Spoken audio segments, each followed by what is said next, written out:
우리 주님 예수님께서는 이런 말씀을 하셨어요. 수고하고 무거운 짐진 자들아 다 내게로 오라. 내가 너희를 쉬게 하리라.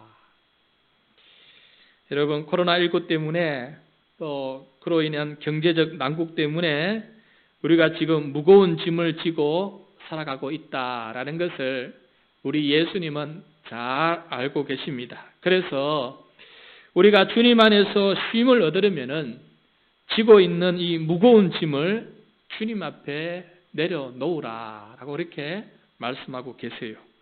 그래서 이 시간 여러분, 우리의 무거운 마음의 짐을, 경제적인 짐을, 또 우리가 생각하고 있는 모든 짐을 이 시간 주님 앞에 내려놓고 또 주님 앞에 내어드리고 또 주님 앞에 맡김으로써 적어도 이 예배 드리는 순간만큼은 주님 안에서 쉼을 얻을 수 있는 은혜의 시간이 될 수 있기를 바랍니다. 이것이 바로 우리들의 믿음이 되었으면 좋겠습니다. 주님 향한 믿음이에요. 여러분, 이렇게 주님 앞에 내려놓고 또 내어드리고 내어 맡기는 이 믿음은 자기 포기가 아니에요. 자포자기를 뜻하는 것이 아닙니다. 오히려 이 난국 속에서도 하나님을 향한 강한 신뢰 속에 살아가는 산지혜예요. 그러니까 믿음의 지혜고 슬기입니다. 이것을 주님께서 우리에게 가르쳐 주시는 것이에요. 하나님은 날마다 우리의 무거운 짐을 담당하시는 분이십니다. 그래서 시편 68편의 시인은 이렇게 고백했습니다.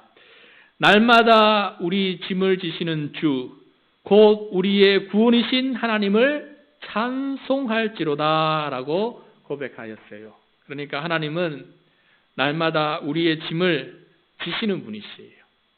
우리만 짐을 지라고, 우리만 고통받으라고, 그렇게 나몰라라고 멀리서 그렇게 관망하시는 분이 아니시고 나와 함께 짐을 지시고 가시는 분이 하나님이시다라는 것을 똑똑하게 우리에게 가르쳐주고 있어요.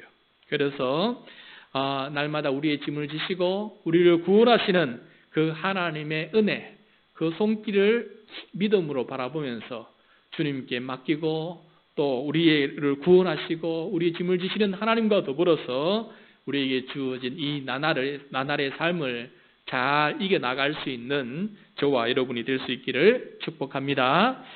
자, 오늘 말씀은 우리의 구원을 위해 또 우리가 져야 할 짐을 대신 짊어지시고 십자가로 더 가까이 가시는 이 주님의 마지막 일주일 이야기, 그 첫날 이야기를 우리들에게 들려주고 계십니다.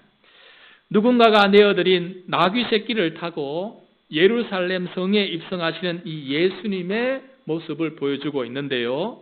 이 말씀을 함께 경청하면서 말씀 속에서 보여주고 있는 내려놓음, 또 내어드림, 내어맡김, 이 신앙을 함께 배우고 또 그것을 내 것으로 삼아서 고난 중에도 힘을 얻고 주님과 함께 짐을 지고 우리에게 주어진 십자가의 길을, 주님 가신 길을 묵묵히 그리고 용감하게 담대하게 걸어갈 수 있는, 또 위험 있게 걸어갈 수 있는 우리 모든 성도가 되시기를 바랍니다. 자, 예수님은 갈릴리 지역에서 사역을 하시다가 사역의 마지막 일주일을 예루살렘에서 보내시게 됩니다. 이 사역의 마지막 일주일이기도 하고 이 땅에서의 삶의 마지막 일주일이기도 합니다. 그러므로 이 예루살렘에 들어가신다는 것은 자신의 그동안 모든 사역을 정리하고 이제 주님 앞에, 십자가 앞에 자기 자신도 자기가 해왔던 사역을 내려놓는 순간이고 심지어 자기의 목숨, 생명도 우리를 위해서 내어드리는 그런 절정에 이르는 순간이고 또 자신의 삶을 하나님께 내어 맡기고 그 다음에 이루어질 모든 인류 구원의 계획은 주님께 맡기고 자신이 할 부분을 마지막으로 정리하는 그러한 모습이다라는 것입니다. 자, 이 마지막 일주일의 시작, 예루살렘 성에 들어가는 것부터 이제 시작이 되는데 예수님은 늘 평소에 걸어 다니시고 또 호수만 이제 배를 타고 걷는다시고 웬만하면 다 걸어 다니셨어요. 근데 오늘은 예루살렘에 입성할 때 나귀를 타고 들어가시겠다라고 계획에 세웠어요. 그래서 이 나귀가 필요한데 주님은 두 제자에게, 그 두 제자가 누군지는 모르지만은 아마도 야고보와 요한 아니었을까 생각해 봅니다. 두 제자에게 마을 건너편으로 가서 아직 아무도 타보지 않은 새끼 나귀가 메어 있는 것이 보게 될 텐데 그것을 끌고 오라고 그렇게 명령을 내립니다. 그래서 혹시 나귀 주인이 이렇게 물으면은 또 이렇게 대답하라고까지 상세하게 알려주세요. 대답하는 방법까지 알려주는데 3절 말씀입니다. 우리 3절 말씀 같이 읽겠습니다. 만일 누가 너희에게 왜 이렇게 하느냐 묻거든 주가 쓰시겠다 하라. 그리하면 즉시 이리로 보내리라 하시니 아멘. 자, 나귀 새끼를 돈 주고 지금 사는 게 아닙니다. 그냥 쓰시겠다라고 말하고 가지고 오라는 것이에요. 아마 제자들은 이해가 되지 않는 명령이었지만은 약간 또 당혹스러운 명령이었겠지만은 군말 없이 그냥 가서 순종을 합니다. 또 건넌 마을로 가서 예수님께서 시키는 대로 또 시행을 합니다. 가보니까 나귀 새끼가 길가에 묶여져 있어요. 그래서 그 나귀를 풀려고 하니까 주인이 또 묻는 거예요. 그래서 예수님이 가르치신 대로 제자들은 그 주인에게 말했어요. 주가 쓰시겠답니다. 라고 대답을 하니까 그 주인도 즉시 군말 없이 나귀를 내어드리는 것을 보게 됩니다. 주님이 쓰시겠다는 말씀에 자신의 소유권을 내려놓고 그 나귀를 내어드립니다. 하나님의 구원의 역사에 이렇게 존귀하고 귀하게 쓰임받는 일에 그가 담당하는 것을 보게 돼요. 여러분, 간단한 이야기지만은 좀 더 깊이 들여다보면은 간단한 이야기가 아니에요. 특히 나귀 새끼 주인에게는 결코 간단한 이야기가 아닙니다. 우리 지난 주일날 말씀에서 여러분 제자란 뭐라고 배웠습니까? 자기를 부인하고 자기 십자가를 지고 예수를 따르는 사람을 가리켜서 제자라고 그랬어요. 근데 오늘 말씀에서 제자란 주가 쓰시겠다라고 요구하실 때 주께서 쓰시도록 자기 것을 주님께 내어놓고 내어드리고 내어 맡기는 사람, 이 사람이 바로 제자다라는 것이에요. 그런 사람을 통해서 하나님은 구원의 역사를, 위대한 인류 구원의 역사를 이루어 가신다라는 것을 우리들에게 보여주고 있습니다. 요즘 그 코로나19로 인해서 내 것을 주님께 내려놓고 또 내어드리고 내어 맡긴다는 것이 간단하지 않습니다. 예를 들어서 말씀을 읽고 묵상하는 시간, 또 자신의 무거운 짐을 하나님께 맡기며 기도하는 시간, 또 이웃과 성도를 사랑하며 위로하고 섬기는 시간, 이러한 시간은 하루 중 얼마 되지 않는 간단한 시간이지만은 그 간단한 시간을 주님께 내려놓고 내어드리고 내어 맡기는 것이 쉽지 않다라는 것을 우리는 경험적으로 잘 알고 있습니다. 주님은 지금도 나의 시간, 또 나의 정성, 나의 소유 중 일부를 쓰시겠다고 말씀하십니다. 그때 우리는 군말 없이 순종하는 사람이 된다면은 주님께서 기뻐하시고 또 내 이웃도 기뻐하는, 그리고 내 속 깊은 곳에 있는 내 영혼도 만족해 할 일들을 우리가 할 수 있게 될 것이다 하는 생각을 해보게 됩니다. 사랑하는 성도 여러분, 우리가 힘들고 어려울 수 있도록 우리의 시간을 주님을 위해서 내어드리는 보다 더 뜻깊은 시간들을 만들어가는 우리 모두가 될 수 있기를 바랍니다. 자, 그 다음 나귀 주인의 내려놓음과 내어드림으로 말미암아서 장만된 나귀 새끼를 제자들은 끌고 예수님께로 왔습니다. 제자들은 그 나귀 새끼를 예수님께서 뭘 하실 것인지를 알고 있었던 것 같아요. 그래서 자신들의 겉옷을 벗어서 나귀의 등에 얹어 놓습니다. 7절 말씀이에요. 우리 같이 읽겠습니다. 7절 시작. 나귀 새끼를 예수께로 끌고 와서 자기들의 겉옷을 그 위에 얹어 놓음에 예수께서 타시니. 자, 제자들이 자신들의 겉옷을 나귀에 얹은 것은 나귀 새끼에 안장이 없었기 때문에 예수님께서 편히 앉을 수 있도록 그 안장을 만들어 드리는 것이었어요.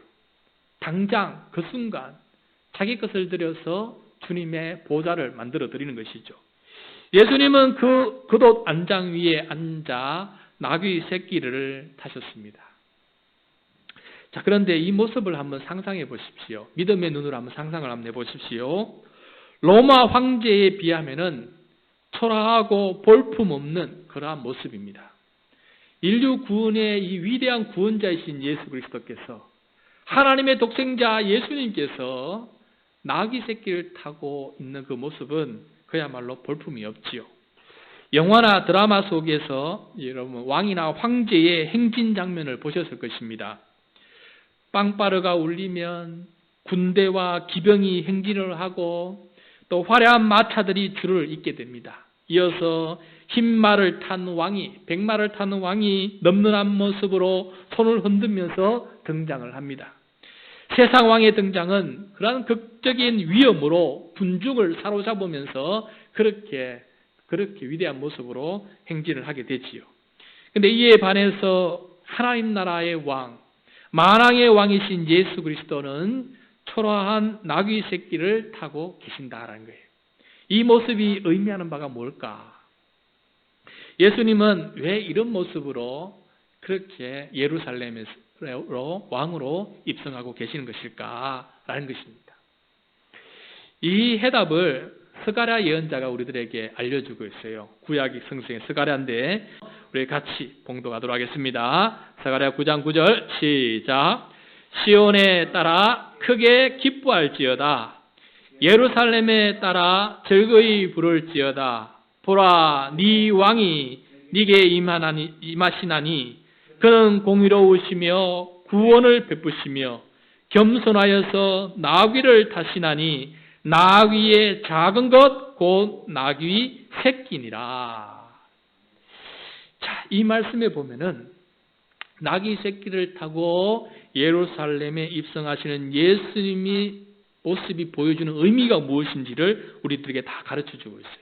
거기에 보면은 첫 번째 왕이라는 거예요. 왕. 두 번째는 공의로우시다는 거예요. 어느 특정인들만 구원을 시키는 것이 아니고 온 세상 만민을 십자가 앞에 공평하게 구원하시겠다는 하나님의 공의로우신 왕이라는 거예요. 세 번째, 구원을 베푸신다. 제 스스로 구원할 수 없는 이 백성을 구원하실 분이시다는 거예요. 그 다음에 보시면은 겸손하여서 나귀를 타시나니라고 되어 있어요. 그러니까 마차를 타시지 아니하시고 군마를 타시지 아니하시고 나귀를 타신 이유는 예수 그리스도 만왕의 왕이신 예수는 겸손하시다. 섬기는 왕이시고 희생하는 왕이시고 낮은 자리에 앉으시는 왕이시다라는 것을 우리들에게 보여주고 있다라는 것을 말씀해 주고 있습니다. 실제로 예수님께서 예루살렘 성에 입성한 이후로 예수님의 보여주신 모습은 세상 왕의 모습이 아니고 굉장히 낮은 종의 모습을 보여주었어요. 예를 들어서 예수님은 종이나 하는 일인데 허리에 수건을 두르시고 물대 아래 물을 드시고 무릎을 꿇고 제자들 앞에 엎드려서 제자들의 발을 하나씩 씻어주는 일을 하게 돼요. 그러니까 이 왕은 높은 자리에 앉는 왕이 아니고 겸손하여서 종처럼 낮아지는 그런 왕의 모습을 보여주고 있어요. 뿐만 아니라 이 왕은 평화의 왕이에요. 칼을 쓰고 살인하는 왕이 아닙니다. 로마 병정들이 예수님을 잡으러 왔어요. 겟세마네 동산에. 그래서 베드로는 칼을 들어서 거기 쫓아온 그 제사장의 하인의 귀를 잘랐어요. 그때 예수님은 뭐라고 하셨습니까? 칼을 칼집에 꼽으라라고 했어요. 칼로 할 것 같았으면 내가 천군 천사를 이미 보내었을 것이다라고 하시면서 이 예수님은 겸손과 희생과 오히려 자기 죽음으로 말미암아 세상을 구원하시는, 다른 사람을, 자기는 죽음으로 다른 사람을 살리는 그러한 왕의 모습을 우리들에게 보여주었어요. 전쟁의 왕도 아니는 바로 평화의 왕. 자기가 사는 왕이 아니라, 자기가 살기 위해서 남을 죽이는 왕이 아니라 자기가 죽으면서 남을 살리는 그러한 왕의 모습을 우리들에게 보여주셨다는 것이에요. 왕이신 예수님은 겸손하셔서 나귀를 그렇게 타신 것입니다. 이 말로, 다른 말로 하면은 예수님은 하나님께 내려놓음, 또 내어드림, 내어 맡김, 이것을 잘 실천하시는 분이셨다라는 것이에요. 이것의 반대말은, 겸손의 반대말은 교만이에요. 만죄의 모든 죄악의 뿌리 교만이에요.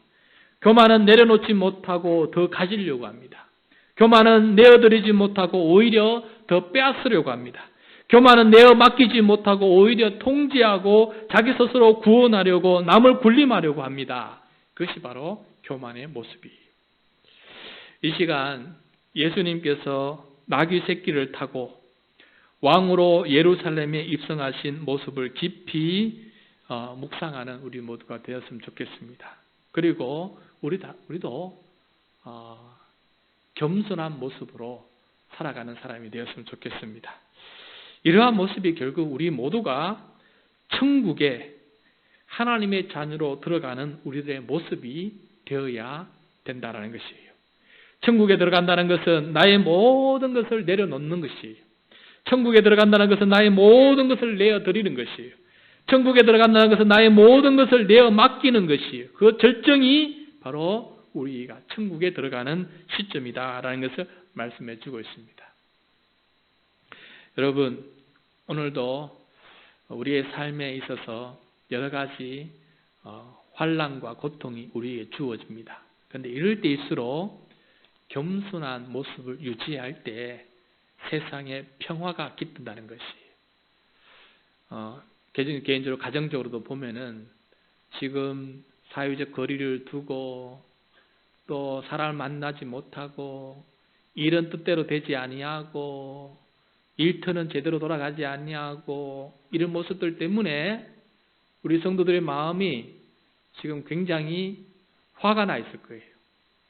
내 뜻대로 안 되는 이런 상황들을 바라보면서 참다가 지쳐서 그 참음과 인내의 한계가 닥쳐서 우리는 순식간에 우리의 가정 혹은 우리의 삶의 환경들을 평화롭게 만들지 못하고 어려운 환경으로 만들 때가 있다는 것이. 그럴 때일수록 우리는 더욱더 겸손하여서 주님을 본받는 모습으로 가정도 세우고 일터도 세우고 교회도 세워나가는 그런 모습으로 살아가는 우리 모두가 되어야 되겠습니다. 여러분의 가정에서 내가 나귀 새끼를 타는 예수님처럼 살겠다는 모습으로 어떻게 살기를 다짐하면 좋겠어요. 또 여러분 일터에서도 나귀 새끼를 타신 예수님처럼 그렇게 살았으면 좋겠다라는 마음으로 우리가 살아간다면은 우리의 이 분노나 우리의 이 답답한 마음이나 무거운 짐들이 많이 내려질 것이다 생각을 가지게 됩니다. 그래서 여러분 단순한 모습이 아니에요. 나귀 새끼를 타신 예수님, 그 모습을 나의 모습으로 묵상한다면은 주님보다 우리는 더 위대한 삶을 살고 있는 것입니다. 그래서 그런 측면에서 본다면은 겸손이 무엇인지 우리가 배우게 되고, 교만하면은 모든 것이 화가 생기게 돼요. 모든 만죄의 근본 뿌리가 교만이기 때문에 철저하게 겸손히 살아가면서 끝까지 그리스도인다운 예수님의 제자다운 삶을 살아갈 수 있는 우리 모두가 되기를 바랍니다. 그 다음 예수님께서 나귀 새끼를 타시자 사람들은 자신들의 겉옷을 깔거나 들에서 벤 나뭇가지를 길에 펴면서 주님을 따릅니다. 그리고 따르면서 앞에서 따르고 뒤에서 따르면서 교창을 하면서 앞에서 한마디 하면 뒤에서 한마디 하고 그렇게 서로 찬송을 하면서 따르는데, 그 찬송의 내용이 나오는데 9절과 10절 말씀이에요. 다 같이 한번 읽겠습니다. 9절 10절 시작. 앞에서 가고 뒤에서 따르는 자들이 소리 지르되 호산나 찬송하리로다. 주의 이름으로 오시는 이여 찬송하리로다. 오는 우리 조상 다윗의 나라여 가장 높은 곳에서 호산나 하더라. 아멘. 자, 여기서 중요한 단어가 호산나예요. 호산나. 호산나는 아람어인데 원래 히브리어로는 호시아나라고 해요. 호시아나. 호시아와 나가 합쳤어요. 호시아. 호시아는 우리가 잘 알고 있는 호세아, 요수아와 같은 어근에 가진 말이에요. 그 의미는 구원이라는 뜻이에요. 구원. 그래서 호세아, 요수아, 또 요수아에서 비롯된 예수, 예수님, 예수 다 구원이라는 뜻입니다. 그리고 호시아, 나는 지금이라는 뜻이에요. 나, 지금. 그러니까 호산나라고 하면은 히브리어로 호시아나라고 하면은 지금 구원하여 주십시오라는 뜻이에요. 여러분 멋있는 단어 아니에요? 호시아나, 호산나. 지금 구원해 주십시오. 지금 구원하여 주십시오. 이거는 순간순간 찰나찰나 현장에서 드리는 짧은 기도말이에요. 예배 때만 드리는 기도말이 아니고 우리의 삶의 모든 현장에서 그 즉시 드리는 짧은 기도말이에요. 호산나. 지금 구원하여 주십시오. 여러분 우리의 삶의 순간순간마다 호산나 호산나 찬양하고 기도하는 사람 되기를 바랍니다. 어려운 순간 놓일 때 호산나 지금 구원하여 주십시오. 어려운 환경에 놓일 때 호산나 지금 구원하여 주십시오. 그래서 시편 70편 1절에 보면은 주여 속히 오셔서 지금 구원해 주십시오라는 말씀이 나온 걸 보게 돼요. 그래서 그것처럼 호산나는 가장 절박한 순간에 지금 당장 구원의 손길을 베풀어 주실 그 주님을 향해서 외치는 찬양의 소리기도 하고 기도의 소리기도 하는 거예요. 자, 이 히브리어 호시아나가 아람어로 호산나로 바뀌었어요. 예수님 당시에 사람들은 그 바벨론 포로 제국 때부터 바벨론 시대에 썼던 아람어가 그것들 당시에 쓰고 있었는데 이 아람어로는 호시아나가 호산나였어요. 바뀌었어요. 호산나. 호산나를 바뀌었어요. 히브리어 호시아나가 호산나로 바뀌면서 의미도 조금씩 변형되었어요. 그러니까 아람어로 호산나 하면은 만세 찬양합니다라는 뜻이에요. 아람어로 호산나 하면은 만세 찬양합니다라는 뜻입니다. 그렇지만은 그 속에는 두 가지 의미가 다 담겨져 있어요. 하나님을 찬양합니다. 그 이유는 지금 나를 구원하시는 분이시기 때문에 그렇습니다. 라는 그 두 가지 의미가 그 속에 담겨져 있는 거예요. 자, 그런데 이 군중들이 예수님 앞뒤에서 호산나라고 했을 때 그 의미하는 바는 오늘 지난 주일 이런 말씀 기억하십니까? 예수는 그리스도였어요. 그리고 무리들은 예수님이 그리스도가 되어주기를 바랬어요. 제자들도 그리스도가 되어주기를 바랬어요. 그 그리스도라는 것은 누구입니까? 다윗 왕의 후손으로서 왕으로 이 땅에 오셔서 이 이스라엘 제국을 정치적으로 해방하고 오히려 로마 제국과 같은 대제국을 이루고 옛날에 다윗 왕 시대처럼 또 솔로몬 왕 시대처럼 전 세계를 지배할 수 있는 그런 강력한 나라로 변화되고 온 세계 민족들이 예루살렘 성으로 들어와서 그 성전에서 예배하는 그 이스라엘 중심적인 그런 시대를 기대하고 있었어요. 그래서 지금 이 순간에도 무리들은, 제자들은 호산나 주의 이름으로 오시는 이여 호산나 다윗의 나라여 하면서 찬양할 때에는 그것을 기대했어요. 자, 이제 예수님이 이 나귀를 타고 예루살렘에 입성하게 되면은 이제 예수님께서 왕이 되시고 이 나라를 해방시킬 것이다. 그러한 기대 속에서 이들은 찬양을 하게 되었습니다. 그러나 예수님은 그런 그리스도가 되기를 원치 않으셨다는 것을 우리가 잘 알고 있어요. 그래서 우리는 자칫 잘못하면은 주님의 말씀을 묵상하고 주님께 기도하고 주님께 찬양하는 그 우리의 간절한 열망이 우리는 간절하지만은 예수님의 뜻과 정반대가 될 수 있다는 것을 우리가 생각해 보게 돼요. 그래서 찬양할 때에도 그래서 말씀을 들을 때에도 그래서 기도할 때도 우리는 겸손해야 되는 거예요. 겸손하게 주님 앞에 내 생각을 내려놓고 주님께서 원하시는 바가 무엇인지를 겸손하게 그렇게 해야 돼요.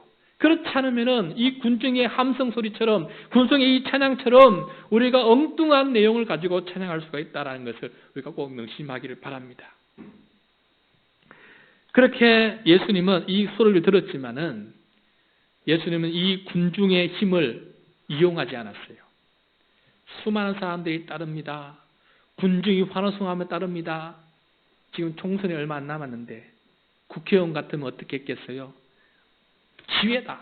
이 기회다 하면서 이 군중의 함성과 이 군중을 따르는 무리들의 힘을 얻어가지고 들어가서 뭔가를 하려고 하는 지 않겠어요? 국회의원으로 선출되기 위해서. 지금 예루살렘 들어가신 예수님도 이 군중의 힘을 얻어서 뭔가 왕다운 멋있는 일들을 하고 싶지 않았겠어요? 세상 왕처럼. 그런데 놀랍게도 예수님은 그 입성하는 그날은 아무것도 안 하고 조용히 예루살렘 성 밖으로 물러가시는 것을 보게 돼요. 11절 말씀입니다. 11절 말씀 다 같이 읽도록 하겠습니다. 시작. 예수께서 예루살렘에 이르러 성전에 들어가사 모든 것을 둘러보시고 때가 이미 저물매 12 제자를 데리고 베다니에 나가시니라. 아멘.